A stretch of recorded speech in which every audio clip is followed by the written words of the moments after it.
அட பாவி மச்சான் இவதான் மச்சான் செயின் எடுத்துறான் திருட்டு பையன் டேய் செயினை குடுறா கொடுத்துருவாமா குடுறா செயினை பொண்ணு ஒரு கத்தினே அதெல்லாம் தர முடியாதுடா ஏன் சரக்கு அடிச்சு அந்த காசுடா சூப்பர் ஸ்டார்னா என்ன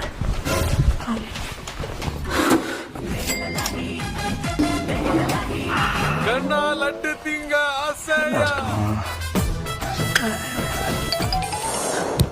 டூ லேட்டா சாரி சிஸ்டர் செயின்லாம் கிடைக்காது. வேற ஏதாவது ஆப்ஷன் இருக்கா இருக்கு. உங்க எல்லாரும் இங்கே நரபலி கொடுக்கறது. நல்லபடியா அந்த ஆப்ஷன் வேணாம் அதை ஹோல்ட் பண்ணி வைங்க நான் போய் செயின் எடுத்து வந்தேன் போடா முதல்ல எடுத்துடா போடா ஒரு 2 செகண்ட்ல உங்களை கூட்டு வந்ததுக்கு என்ன யோசிக்காத டக்கு நிடுனே சீக்கிரம் போட தங்கச்சி